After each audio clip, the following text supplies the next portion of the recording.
Reg, hier is die berekeninge om by mol uit te kom. As jy hierdie, ek noem dit sommer 'n spinnekopwet, as jy hierdie verstaan en onthou, dan kan jy nie 'n fout maak by enige chemiese berekening wat jy moet doen nie. Ons begin hier op verskillende punte en dan in die middel is mol. Mol is die belangrikste. Ons werk altyd na mol toe. Hy is in die middel. Jy kan begin op enige van hierdie kante, hierdie 4 uithoeke. Ons gaan kyk altyd na wat is die inligting wat vir ons gegee word. As daar vir jou 'n massa gegee word, dan moet jy van massa af na mol toe beweeg en dan kyk jy wat is gevra. As dit gevra is, sien maar die konsentrasie, dan gaan jy van mol af na konsentrasie toe. Jy gaan altyd van een van die uithoeke na mol toe gaan en dan van mol af na die een toe wat gevra word. Soos die 2 wat die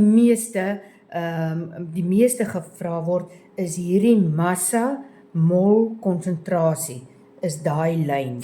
As ons kyk byvoorbeeld, as ons 'n massa van 'n stof het, wat hulle vir ons gaan gee, dan die eenheid moet wees in gram, en die formulemassa is gram per mol. Dan as ons van die massa af na mol beweeg, daar is ons formule, dan is dit massa gedeel deur die formulemassa, en dan bereken ons die mol uit. As ons van die mol af na konsentrasie toe moet gaan, dan is dit net, konsentrasie se formule is mos mol gedeel deur volume, en dan kry ons dit in konsentrasie.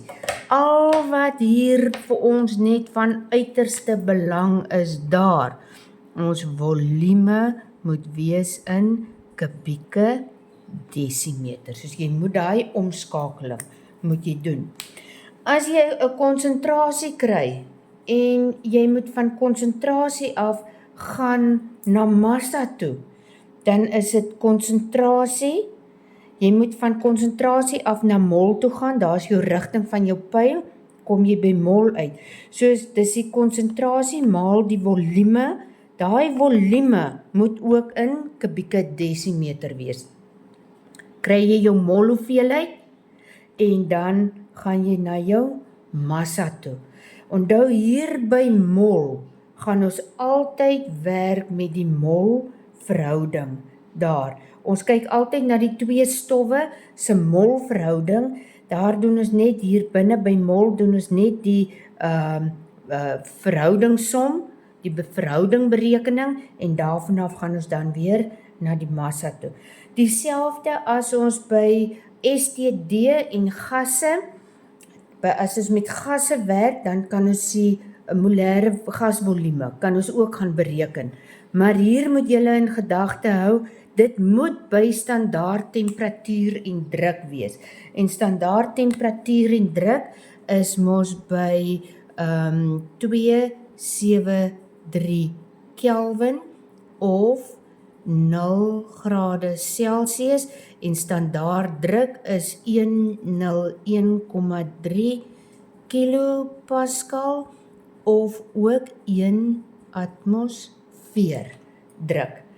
As ons daardie spesifikasies kry en ons werk net met gasse, dan is 'n mol, mos 1 mol is mos 22,4. Soos jy kan met die volume, met die mol hoeveelheid, kan jy die volume van die gas bereken. Jy werk in daai rigting, soos dis wat jy moet doen. As jy die volume het en jy moet die mol bepaal, dan gaan ons mos van die volume af na mol toe. Daar's wat ons moet doen, ons moet deel deur 22,4.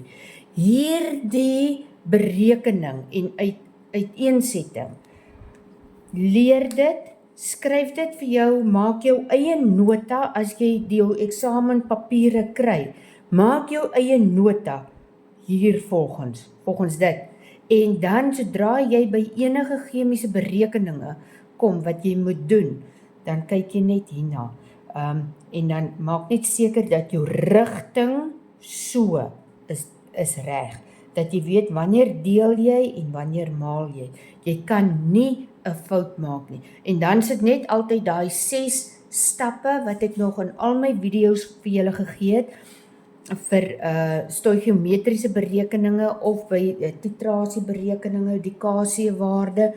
Alles is gebaseer op hierdie uiteensetting van die verskillende mol berekeninge wat 'n mens kry.